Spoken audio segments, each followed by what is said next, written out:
ॐ अज्ञानतिमिरान्धस्य ज्ञानाञ्जनशलाकया चक्षुरुन्मिलितं येन तस्मै श्रीगुरवे नमः।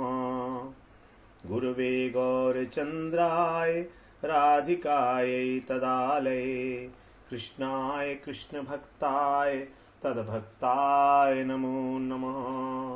नमो विष्णुपादाय गुरुप्रेष्ठाय भूतले श्रीमद्भक्तिवेदान्त माधव इति नामिने साक्षात् गुरुसेवामूर्तये शब्दब्रह्मणि प्रतिष्ठितः पतितपावनचरित्राय नारायणाय प्रियो नमः।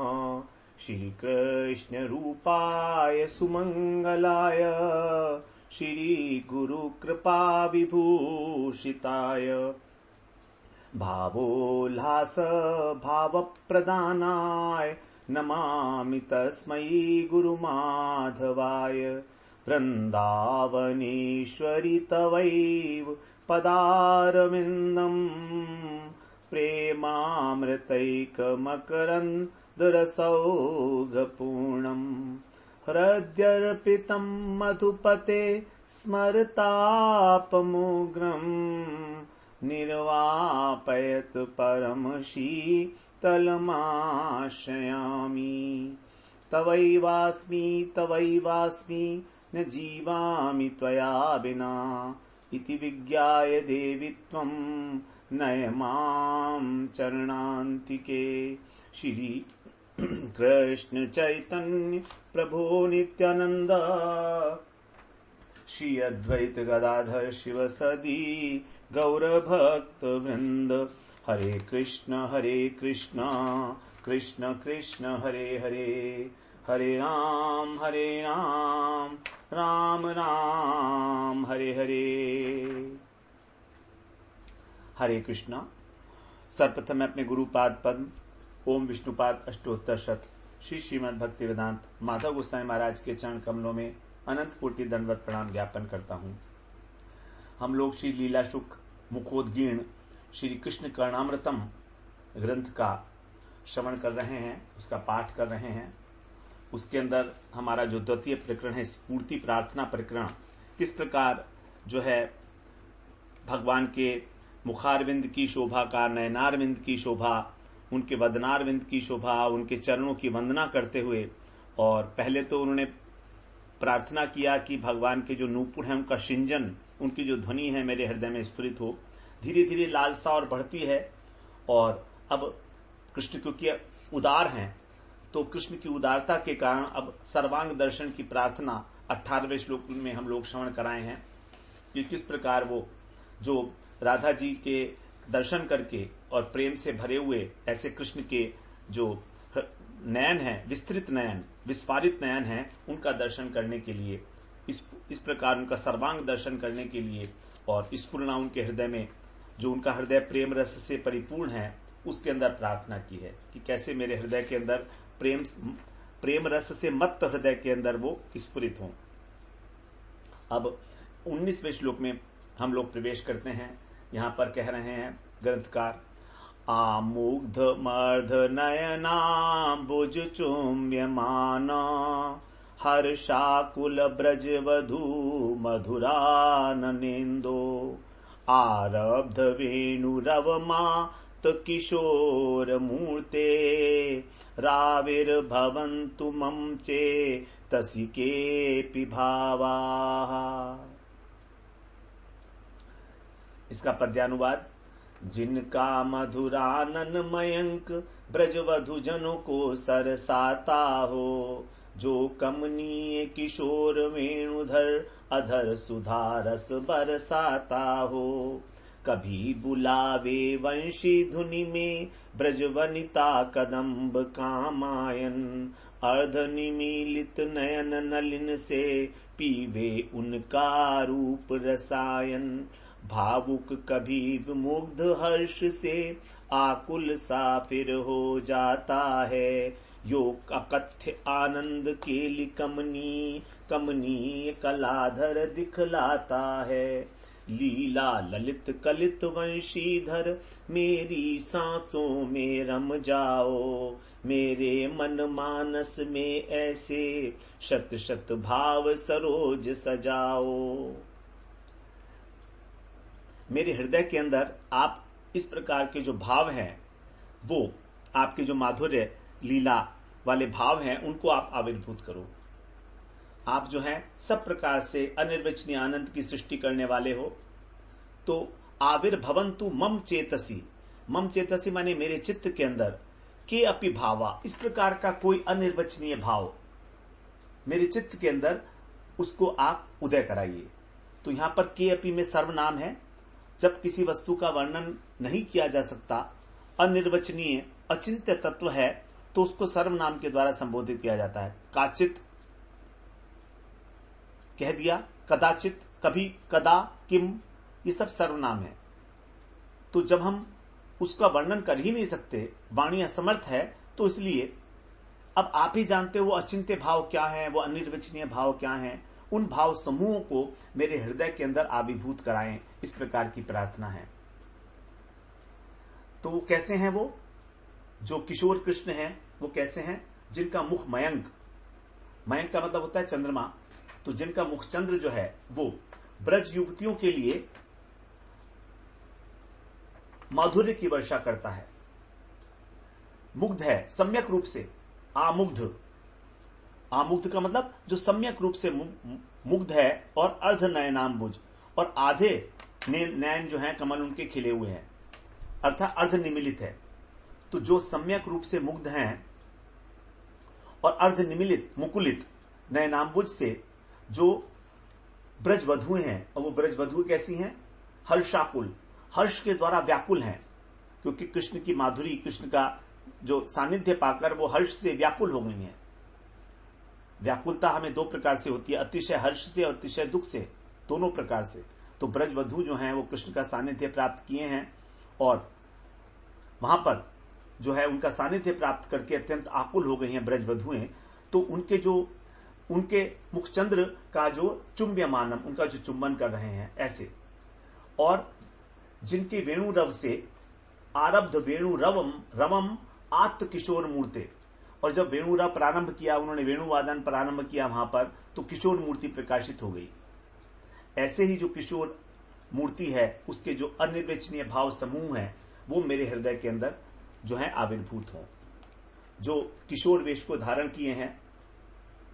क्योंकि कृष्ण रास विलास की लालसा में कभी वेणुवादन प्रारंभ करते हैं, और फिर जो है कभी अत्यंत आकुल से व्याकुल से हो जाते हैं, आनंद आते डेट में हर्ष से आकुल हो जाते हैं, और इस प्रकार जो अनिर्वचनीय आनंद की सृष्टि करने वाले हैं। इस प्रकार के जो आपके भाव हैं, तो यहां पर जो रास क्रीड़ा का जो अवसर है, उसी के समय जब भगवान ने वेणुनाद किया था, तो उस समय की जो स्फूर्ति, उस समय का जो रूप है भगवान का, उस समय के जो भाव हैं, वो भावों के उदय करने के लिए प्रार्थना कर रहे हैं। तो रूप माधुरी का दर्शन तो कराए, उसकी स्फूर्ति की प्रार्थना तो कर दी। अब रूप यदि उत्स्फुरित हो रहा है, भाव नहीं है, तो उसमें आनंद नहीं आएगा, क्योंकि वास्तव में जो आनंद आता है वो भाव से आता है। हमारा किसी व्यक्ति के प्रति क्या भाव है, वही इंपॉर्टेंट है। हमने उसका दर्शन कर लिया, ठीक हो सकता है बहुत सुंदर रहा हो, बहुत सुंदर होगा, लेकिन यदि कोई भाव नहीं है तो उसका हम आस्वादन नहीं कर सकते। हमारे हृदय के अंदर जो गुदगुदी होती है, जो रस का संचार होता है, वो भाव से होता है। तो इस प्रकार से मेरे चित्त में एक अनिर्वचनीय भाव राशि का उदय हो, जिससे मैं आपका जो दर्शन है उसका आस्वादन कर सकूं। और ये भाव किसका है? आत्म किशोर मूर्ति, अर्थात जो कोटि कोटि कामदेवों को भी, मन को भी हरण करने वाले हैं, मन मथने वाले हैं, साक्षात मनमथ, जिन्होंने कामदेव को भी मन को मथ करके अपनी किशोर मूर्ति को सफल किया है, उसको प्रकाशित किया है। अथवा बताते हैं कि जिसने श्री राधा रानी और उनके अतिरिक्त जो भी ब्रजांगनाएं हैं, उनको अपनी वेणु से, अपने वेणुनाद से, अपने गुणों से, अपने रूप से वशीभूत कर रखा है, इस प्रकार का वो किशोर मूर्ति।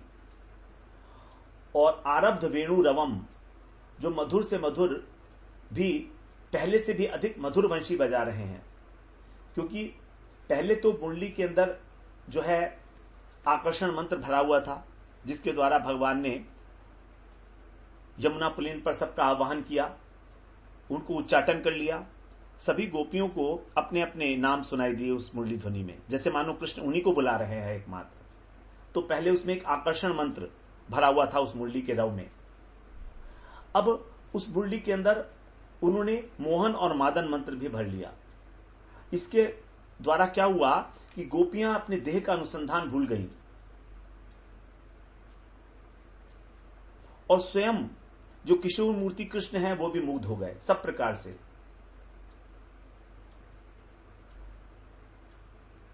तो जो भी थोड़ी बहुत वेणु रव के अंदर न्यूनता रह गई थी, वही न्यूनता जब वहां पर ब्रजांगनाएं आ गईं तो पूरी हो गई। जो किशोरी मंडल वहां पर आया, ब्रजांगनाओं का मंडल वहां पर आया यमुना पुलीन पर, तो वो अत्यंत शोभा को प्राप्त होकर और वो अत्यंत मनोहर बन गया वेणु रव। व्यरोचाधिकम नाति पुरुष शक्ति भी यथा। अब कृष्ण केवल अपने रूप से ही मनोहर नहीं है, बल्कि भावों के अंदर भी मनोहरता है। कौन से भाव हैं वो? उसी के लिए कह रहे हैं केपी भावा, ऐसा कोई अनिर्वचनीय भाव है। अनिर्वचनीय क्यों कहा? क्योंकि विकार, भाव क्या है? मन के विकार को ही भाव कहा गया है। मन के अंदर हमारे जो अनेक प्रकार के विचार उठते हैं, विकार, उसको विकार कहा जाएगा, तो वही भाव है। तो वो भाव अनिर्वचनीय कैसे हो गया? वो अनिर्वचनीय इसलिए है क्योंकि भगवानम अपिता रात्रि शरदोत्फुल्ल मल्लिका वीक्षरंतुम मनश्चक्रे योग माया मुपाश्रित। अर्थात कोई इस प्रकार का भाव कृष्ण के हृदय में उत्पन्न हुआ कि भगवान होते हुए भी उन्होंने गोपियों के साथ रमण करने की इच्छा की। रंतुम मनश्चक्रे, उनके मन को मथ दिया, कृष्ण के मथ को, और उन्होंने अपने मन को बनाया। चक्रे माने बनाया, रंतुम माने रमण करने के लिए। तो कृष्ण जो है आप्त नाम है, पूर्ण काम है, उन्हें किसी चीज की आवश्यकता नहीं है। लेकिन फिर भी वृंदावन की जो शरदोत्फुल्ल मल्लिका, शरद ऋतु में जो मल्लिका वहां पर प्रस्फुटित थी, उसकी शोभा का दर्शन करके उन्होंने अपने मन को स्वीकार कर लिया। ऐसा कहा जाता है कि ब्रह्म के मन नहीं है, अमना। ब्रह्म क्या है? अमना। इसीलिए उनको मन का निर्माण करना पड़ा। चक्रे का मतलब होता है निर्माण करना, मन को स्वीकार करना, क्योंकि मन को स्वीकार किए बिना कामना कैसे करेंगे? क्योंकि कामना करना तो मन का ही गुण है, स्वाभाविक वृत्ति है मन की। तो कृष्ण कोई कामना नहीं करते जब वो ब्रह्म के रूप में है, क्योंकि उनकी कोई इच्छा ही नहीं है। लेकिन उस इच्छा को उत्पन्न करने के लिए उन्होंने मन को बनाया। तो अखिल ब्रह्मांड नायक भगवान, उनके स्वरूप में किसी प्रकार कोई वस्तु प्राकृत तो है नहीं, क्योंकि वो तो आनंद घन है। उनके जितना भी उनके श्रीअंग हैं, उनके जो अवयव हैं, वो सभी के सभी अप्राकृत वस्तु हैं। उनकी कामनाएं भी अप्राकृत हैं, उनके विचार भी प्राकृत हैं, उनका अप्राकृत है, उनके संकल्प भी अप्राकृत है, भाव भी अप्राकृत है, क्योंकि वो आनंद एक मात्रम है, सच्चित आनंद घन। तो उनके चरण, उनकी नासिका, उनका मुख, नख से शिख पर्यंत सभी कुछ आनंदमय है और सभी कुछ अप्राकृत है। इसलिए उसमें प्राकृत मन नाम की कोई चीज नहीं है।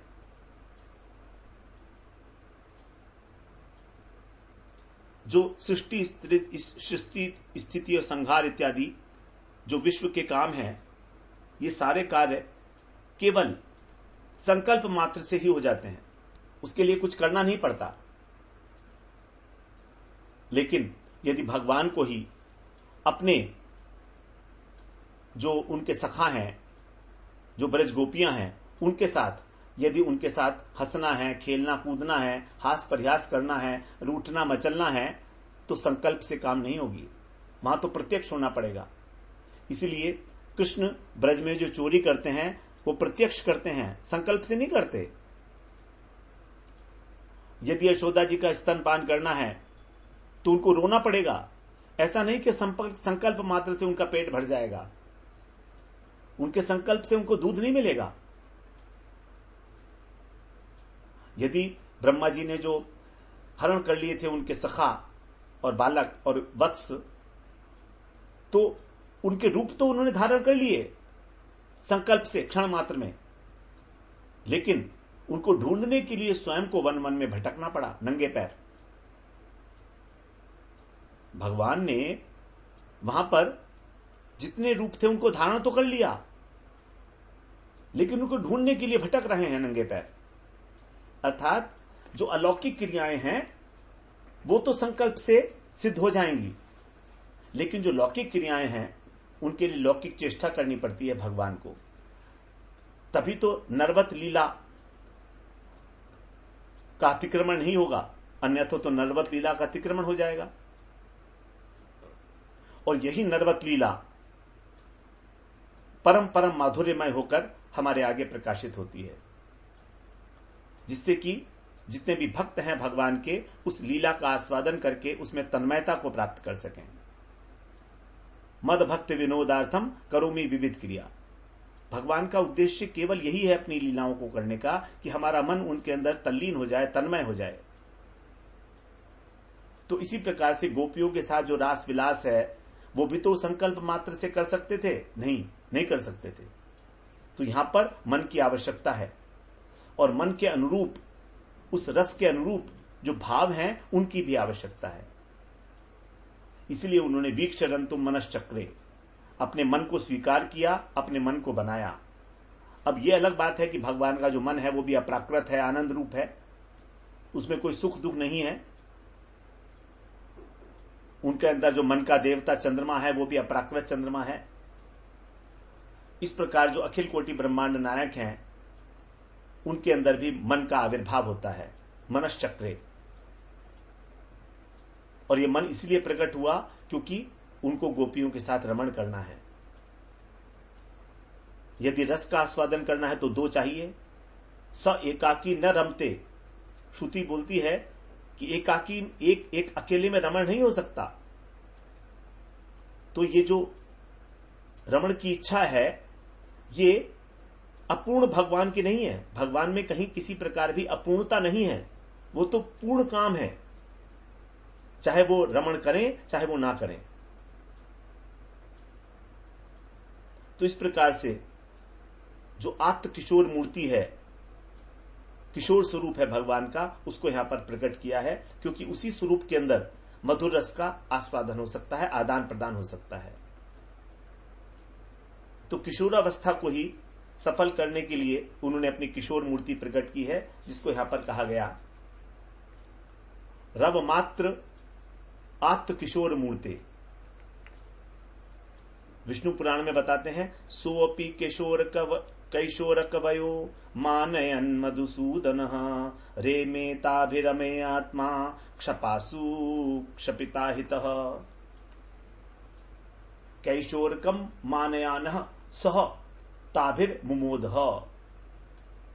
अर्थात उन्होंने किशोर अवस्था को मान प्रदान करने के लिए और किशोर केली को सफर करने के लिए ही यह किशोर मूर्ति प्रकट की है।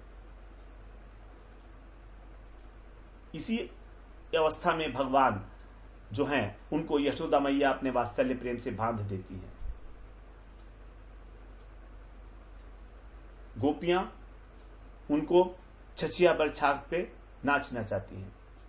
ऐसे जो पूर्ण काम, परमानंद, पूर्ण भगवान है, आज उनके अंदर रमण की इच्छा जागृत हुई है। किसने की है ये इच्छा? गोपियों के प्रेम ने। इतना निश्चल प्रेम, इतना निष्कपट प्रेम है कि ऐसे षड ऐश्वर्यशाली अखिल कोटि ब्रह्मांड नायक भगवान को भी उसने मन वाला बना दिया, जो अमना है।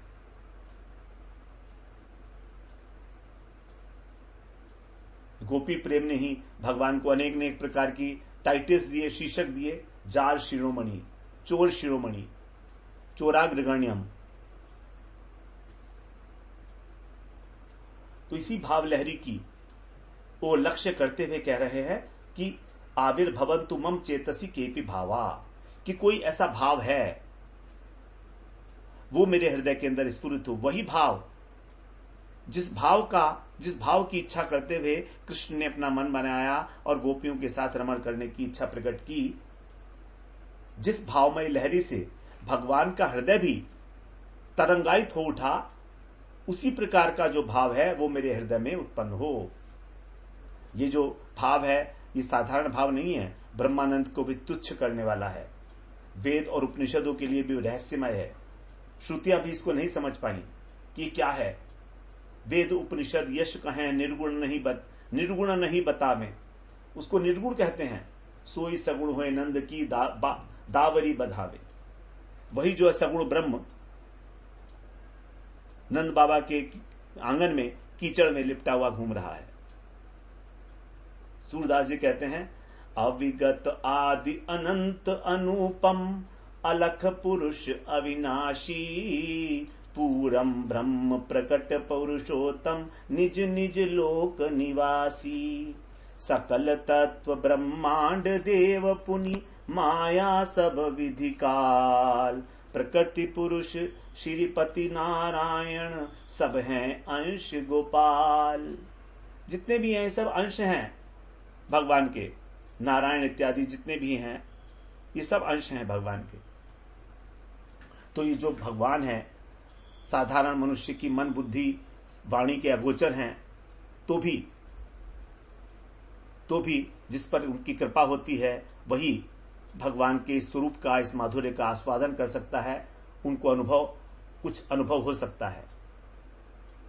वृंदावन धाम की यदि कृपा हो जाए तभी इस भाव समूह का जो है आस्वादन हो सकता है। तो बिल्वमंगल ठाकुर जो हैं इस भाव लहरी के अंदर डूब रहे हैं। वो भाव लहरी के अंदर कृष्ण भी डूबे हुए हैं और वो भाव लहरी से उनके कमल जो हैं, नयन जैसे कमल अत्यंत मुग्ध हो रहे हैं। उनके चारों ओर ब्रज वधुओं के मुखचंद्र प्रकाशित हो रहे हैं, क्योंकि ब्रज वधुओं के द्वारा वो समावृत हैं। तो यहां पर जो कृष्ण स्वयं आस्वादन कर रहे हैं उस रस का, उसके अंदर दो चीजें आवश्यक हैं। एक तो मुरली की ध्वनि और उनकी किशोर मूर्ति, और उसके ऊपर से जब ब्रजबालाओं का सानिध्य मिला जो उनको समावृत करके खड़ी हुई हैं और भाव भी है साथ में, तब जो वेणु माधुरी है, उनका जो कैशोर है, वो उसके माधुर्य सिंधु के अंदर उछाल आने लगते हैं। और जब राधा रानी का सानिध्य होता है तो इस माधुर्य की चरम अवस्था हो जाती है। तो जैसे पहले वेणुराव आरंभ किया था तो केवल मधुर था, लेकिन जब उसके साथ राधा रानी का सानिध्य हुआ तो वो मधुराति मधुर हो गया। तो जो भाव उत्पन्न हुए हैं उसी के प्रति अत्यंत लालसा युक्त होकर बिल्वमंगल ठाकुर कहते हैं, हे रसमय रसिक शेखर, इनके चित्त के अंदर भी आप अपनी इस मधुर लीला का कोई भाव जगा दो। आप तो प्रेम रस के सिंधु हो, आप तो समर्थ हो, विभु हो। मुझ जैसे जिसका हृदय जो है शुष्क है, तप रहा है सांसारिक विषयों में, क्या उसके चित्त में इस भाव की एक दो बूंदे भी नहीं परसेंगी? हे गोपी बल्लभ, आप तो अपने भाव में स्वयं विभोर रहते हो, अपने प्रेम में व्याकुल हो। राधा रानी के जो माधुर्य की रस सुधा है, उसके कारण आपके जो नयन है वो अर्धमुद्रित हैं, अर्थात आप सारे विश्व को भूलकर राधा प्रेम में मत्त हो गए हो।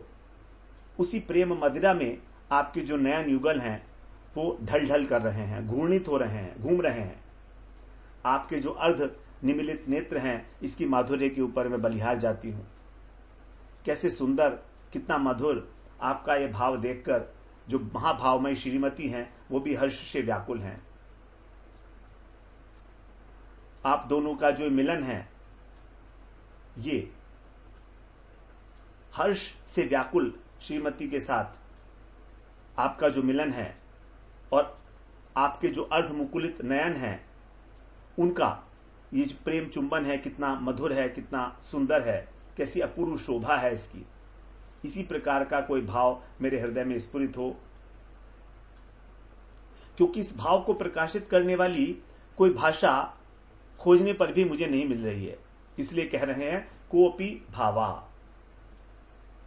केवल आस्वादन ही आस्वादन है। भाषा नीरव, बुद्धि स्तंभित हो गई है।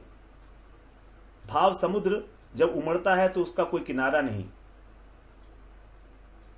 यही साधना का चरम है। योगेंद्र मुनींद्र की ज्ञान बुद्धि के अगोचर है।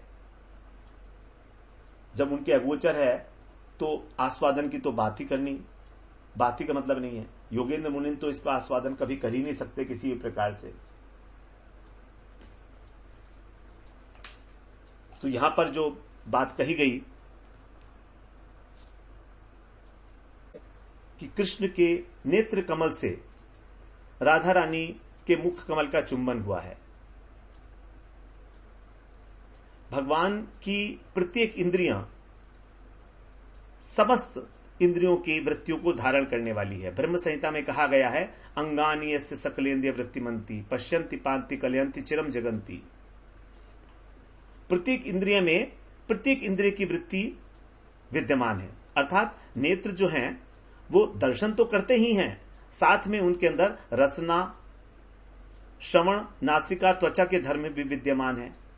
जैसे हम जानते हैं कि जो सर्प होता है उसको आंखों से सुनता है, आंखों से देखता भी है और आंखों से सुन भी सकता है। तो क्या भगवान की जो अपराकृत इंद्रियां हैं उनमें प्रत्येक इंद्रिय के अंदर सब प्रकार की शक्तियों का होना कोई आश्चर्य की बात नहीं है। इसलिए यहां पर कहा कि भगवान अपने नेत्रों के द्वारा गोपियों का दर्शन भी करते हैं और केवल दर्शन ही नहीं, उनका चुंबन भी करते हैं। यही माधुर्य का भाव है कि नेत्रों के साथ अधर पल्लव का तादात्म्य हो गया। अर्थात गोपियों के दर्शन में, विशेष रूप से राधा जी के मुखचंद्र के दर्शन में कृष्ण की इतनी प्रेममयी आकुलता, पिपासा उत्पन्न हुई कि जितनी सभी इंद्रियों के धर्म के नेत्र के अंदर आकर इकट्ठे हो गए। दोबारा समझ लें इस बात को, किसी प्रकार का मन में कोई संशय ना रखें। बड़ा गूढ़ विषय है जहां हम बात कर रहे हैं। नेत्रों के अंदर ही सभी इंद्रियों के धर्म आकर समाहित हो गए। पद्यावली में कहा है, ये बात स्पष्ट की गई है, न जाने सम्मुखायते प्रियाणी वदति प्रिये सर्वाणी अंगानी में यान्ति शोतताम किमु नेत्रताम।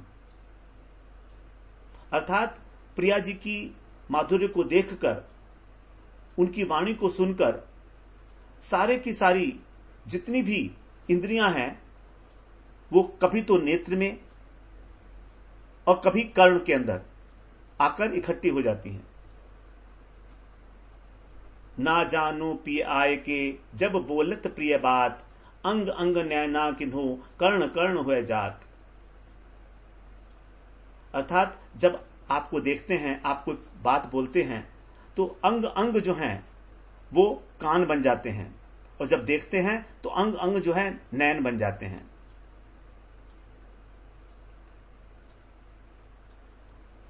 इस प्रकार की यहां पर जो है इसकी अवधारणा की गई है इस शब्द की। तो गौड़ीय वैष्णव जो हैं उनके लिए कुछ विशेष बातें समझने की हैं। बिलमंगल ठाकुर सखी भाव के उपासक हैं, लेकिन महाप्रभु के जो चरणाश्रित हैं वो मंजरी भाव की उपासना में हैं। तो सखी भाव से भी अधिक मंजरी भाव की विशिष्टता क्या है कि वो निरंतर राधा कृष्ण के युगल के माधुर्य सिंधु में संतरण करती हैं, और संतरण करते करते, तैरते तैरते भी कभी अपनी सेवा को नहीं भूलती। आस्वादन करते करते इतना नहीं डूब जाती कि अपनी सेवा भूल जाएं, क्योंकि मंजरियां साक्षात सेवा रस की मूर्तियां हैं, और उस सेवा के भीतर ही उनको उस माधुर्य का आस्वादन भी होता है गौण रूप से, इच्छा न होते हुए भी। नरोत्तम दास ठाकुर अपनी प्रार्थना में इस विषय में बताते हैं, हरि हरि आर की ए मन दशा है बो, छाड़िया पुरुष देह कबे बा प्रकृति हबो, दुहु अंगे चंदन पराबो, टानिया बांधी बो चूड़ा नव गुंजा हारे बेड़ा, नाना फूले गाथी दी बोहार। पीत वसने अंगे पराई बो सखी संगे, वदने तांबूल दी बोआर। दूहु रूप मनोहारी हेरी बो नयन भरी, नीलांबरे राई सजाइया। नवरत्न जरियानी बांधी बो विचित्र मेणी, ताय फूल मालती गाथिया। सेना रूप माधुरी नयनो नयन भरी, ए मने करे अभिलाष। जय रूप सनातन देहो मोहि ए धन, निवदय नरोत्तम दास। तो यहां पर नरोत्तम दास ठाकुर कह रहे हैं कि जो मंजरी भाव के साधक हैं उनको किसी प्रकार का जड़ीय और स्त्री पुरुष भाव नहीं रखना है। हमारा जो देह का अभिमान है कि मैं स्त्री हूं, मैं पुरुष हूं, ये जड़ीय है, ये मिथ्या अभिमान है। इसको त्याग कर हमको गोपी प्रकृति धारण करनी होगी। जो रागानुगा भक्त होते हैं उनको जब अपने सिद्ध स्वरूप का परिचय प्राप्त हो जाता है, एकादश भाव का परिचय प्राप्त हो जाता है, तो वो अपने इस जड़ीय माइक शरीर का आवेश त्याग देते हैं और उस मंजरी देह के आवेश में भजन करते हैं। साधन भजन जब परिपक्व हो जाता है तो ये जो मैं और मेरा का अभिमान है, पुरुष शरीर का स्त्री शरीर का अभिमान है, ये सब प्रकृति अभिमान से विभावित हो जाता है। पहले जो साधना की जा रही थी बुद्धिपूर्वक चिंतन करते हुए जबरदस्ती, वो स्वाभाविक रूप से होने लगती है। तब जो है वो अपने उस अंतश्चिंतित देह से और युगल सरकार की साक्षात सेवा प्राप्त करके धन्य हो जाता है। तो पुरुष देह त्याग करके प्रकृति होने का यही अर्थ है यहां पर, छाड़िया पुरुष देह, क्योंकि स्त्री भी पुरुष है यहां और पुरुष भी पुरुष है। पुरुष का अर्थ है पुरुष है, इति पुरुष, अर्थात जिसको इस देह का अभिमान है वही है पुरुष। जो इस पुर रूपी शरीर में निवास करता है वो है पुरुष, आत्मा। तो आत्मा तो ना तो स्त्री है ना पुरुष है, तो ये तो केवल अभिमान मात्र है। तो इस प्रकार से हमारा जो वास्तविक स्वरूप है वो प्रकृति का है, गोपी प्रकृति है। तो राधा किंकरियां राधा रानी की अभिन्न देहें हैं, अभिन्न प्राण हैं उनके, और उनके हृदय के अंदर अब लालसा उत्पन्न हुई है सेवा करने की। तो कह रहे हैं कि ठाकुर महाशय की राधा किंकरी के रूप में मैं आपके युगल के श्री अंगों पर चंदन लगाऊंगी। श्री अंग पर चंदन लगाने का कारण क्या है कि राधा जी के स्पर्श से जो कृष्ण को स्मर ताप होता है वो शीतल हो जाता है। यही प्रीति का स्वभाव है। अथवा जब वन विहार के अंत में, नृत्य इत्यादि के अंत में, जब युगल की वेशभूषा अस्त व्यस्त हो जाती है तो उसको ठीक करने के लिए किंकरी अभिलाषा कह रही है कि आपका अति मनोहर चूड़ा कसने की, आपको नव गुंजाहार पहनाने के लिए, आपको अनेक प्रकार के पुष्पों से मनोहर हार तैयार करके आपके गले में पहनाऊंगी। सखियों के साथ श्याम सुंदर के अंग पर पीतांबर और आपको नीलांबर से सजाऊंगी। आपको नवरत्नों की जड़ी की और मालती पुष्प की मालाओं से आपकी जो वेणी है उसको गूंथूंगी। उसके बाद आपके मुख में तांबूल अर्पण करके और आपके युगल स्वरूप का दर्शन करूंगी। तो इस प्रकार ये जो रूप माधुरी है वृंदावन में, मधुर वृंदावन में युगल स्वरूप की जो माधुरी है, उसको देखने का, उसको दर्शन करने का मोह किसके प्राण में नहीं जागेगा। अर्थात सब उस माधुरी के प्रति आकर्षित हैं और तभी उस युगल सेवा रस का आस्वादन होगा। और युगल सेवा का आस्वादन तभी हो सकता है जब हमारे हृदय के अंदर भाव होंगे। जब तक हमारे अंदर वो मंजरी स्वरूप जागृत नहीं होता, कोपी भावा, वो भाव जागृत नहीं होता, एकादश भाव जागृत नहीं होते, तब तक उसका संभव नहीं कि हम आस्वादन कर पाएं। ये संपदा जो है रूप सनातन की है, इसलिए उनकी करुणा का स्मरण करते हुए ठाकुर महाशय कह रहे हैं कि मेरी नहीं है, यह है तो संपदा उनकी। यदि वो कृपा करें तो मुझ जैसे अधम जीव को भी उसे प्रदान कर सकते हैं। यही सोचकर जो है कह रहे हैं, जय रूप सनातन देहो मोहे एई धन, निवेदय नरोत्तम दास। रूप गोस्वामी जो है रूप मंजरी हैं और सनातन गोस्वामी लवंग मंजरी हैं। भगवान महाप्रभु के दोनों प्रिय परिकर हैं, रूप और सनातन। इन दोनों के अनुगत्य में जब महाप्रभु के द्वारा बताए गए रास्ते से हम लोग चलते हैं तो इनकी कृपा से हमको वो सेवा संपत्ति प्राप्त होती है। और उस सेवा संपत्ति को प्राप्त करने के लिए, उस सेवा सुख का आस्वादन करने के लिए यहाँ पर प्रार्थना की गई है कि वो जो विशेष भाव है, अनिर्वचनीय भाव है, आविर्भवन्तु मम चेतसी केपि भावा, मेरे चित्त के अंदर वो वाला भाव जो है स्फुरित हो, जिससे कि मैं आपकी सेवा सुख का आस्वादन कर सकूं।